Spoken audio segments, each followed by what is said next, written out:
Frères et sœurs, bienvenue dans Shama au quotidien. Aujourd'hui, nous étudions Genèse chapitre 5, versets 1 à 32, sur le thème « Dieu bénit l'humanité, avoir des fils et des filles ». Dans Genèse chapitre 5, la Bible présente plusieurs généalogies. Pourquoi y a-t-il des généalogies dans les Écritures ?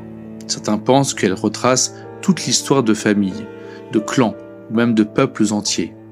D'autres pensent qu'elles ne mentionnent pas chaque personne, mais principalement les individus importants ou les chefs de famille.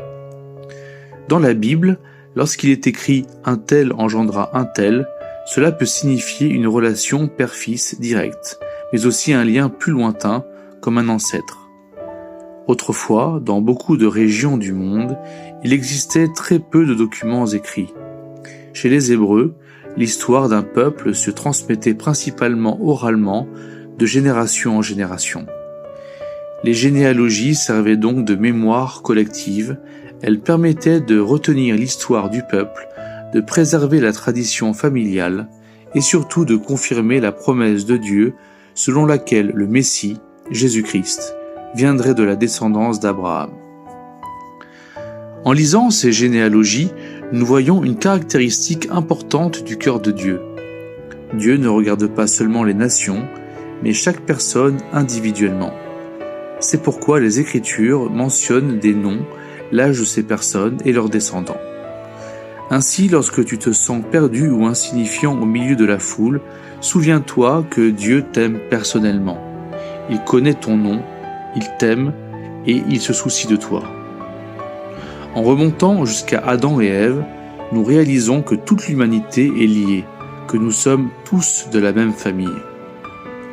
Alors quand nous avons de la rancune, des préjugés ou de la haine envers quelqu'un, souvenons-nous, chaque personne est une créature unique et précieuse de Dieu, un membre de la même humanité. Que s'arrête la haine et la guerre, et que nous retournions à l'intention originelle de Dieu, tout était très bon. Le chapitre mentionne aussi des personnes ayant vécu très longtemps. Versets 25 à 27. Pourquoi ces hommes vivaient-ils si longtemps ? Plusieurs explications sont possibles. À l'époque ancienne, il y avait moins de maladies mortelles et la génétique humaine était plus pure. Numéro 2. Avant le déluge, selon certains, la couche d'eau au-dessus de l'atmosphère protégeait la Terre des radiations nocives, prolongeant ainsi la vie. Numéro 3. Dieu voulait donner à l'humanité du temps pour croître et se multiplier et remplir la Terre. Ces points nous montrent un Dieu qui bénit, protège et pourvoit. Depuis le début, son intention était de bénir l'humanité, de lui permettre d'avoir des enfants et de transmettre la connaissance de Dieu de génération en génération. Le chapitre mentionne plusieurs descendants pieux. Enoch, qui marchait avec Dieu, Noé, appelé prédicateur de justice, qui construisit l'arche.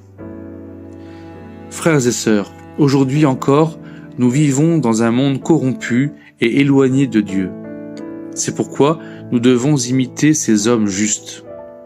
Sommes-nous, comme Enoch et Noé, en train de marcher avec Dieu ?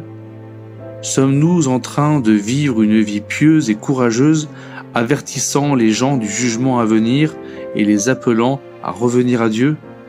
Sommes-nous désireux d'attendre avec fidélité le retour de Christ et d'être un jour réunis avec lui ? Que Dieu bénisse chaque famille, qu'il donne des enfants, qu'il transmette le salut de génération en génération. Que sa paix soit avec vous.